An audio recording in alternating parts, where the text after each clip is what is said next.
Salut à tous, c'est Alexandra de la boutique d'astronomie Enastros à Strasbourg. On se retrouve aujourd'hui toujours avec le livre de Monsieur Gadal pour aller chercher les objets du ciel profond. L'hiver se finit et le printemps pointe déjà le bout de son nez. Ça va avoir un impact sur vos observations car les nuits sont de moins en moins longues. Je vous propose aujourd'hui d'aller chercher deux nébuleuses planétaires dans la constellation des Gémeaux. Alors regardez la constellation des Gémeaux. Notre point de repère que nous avons déjà eu dans les vidéos précédentes, Orion, facilement repérable avec ses 3 étoiles alignées entourées des 4 grosses. Vous avez au-dessus de la constellation d'Orion la constellation du Cocher avec l'étoile principale Capella et la constellation des Gémeaux, facilement repérable avec 2 étoiles principales, Castor et Pollux, les jumeaux dans la mythologie, d'où la constellation des Gémeaux. Regardez, elles sont juste à gauche de la constellation du Cocher. Et justement, notre première nébuleuse planétaire, NGC 2371, la nébuleuse des Gémeaux ou la nébuleuse de la Fourmi, également appelée la nébuleuse de la Cacahuète, elle se situe pas très loin de ces 2 étoiles. Il va falloir un petit peu chercher. Elle a été découverte par William Herschel en 1785. Elle est située à 4300 années-lumière. Alors sa magnitude, elle est supérieure à 11. Donc il va falloir favoriser un bon ciel loin des lumières.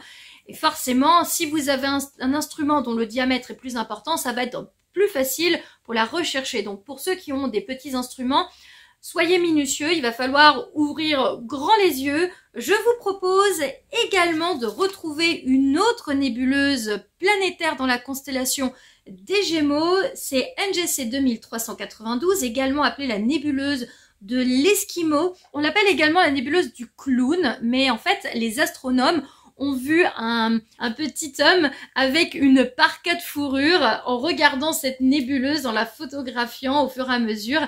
Et donc j'ai trouvé ça mignon, son petit nom. Elle a également été découverte par William Herschel en 1787. Elle est située à 3750 années-lumière. Elle a une magnitude de 9,1. Alors, plus facile peut-être à repérer, regardez, mais moins évident, car pour la repérer, elle est un petit peu plus basse dans la constellation. Il va falloir repérer Delta Gemini, c'est une étoile qui s'appelle Wasat.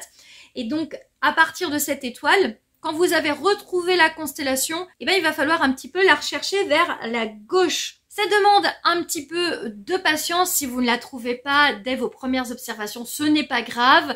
Il y a l'hiver qui reviendra l'année prochaine, donc vous pourrez toujours l'observer encore. J'en profite car la saison se finit. Alors, toutes les civilisations n'ont pas imaginé les mêmes constellations que nous, mais en observant dans l'hémisphère nord les mêmes étoiles, ils ont imaginé d'autres choses.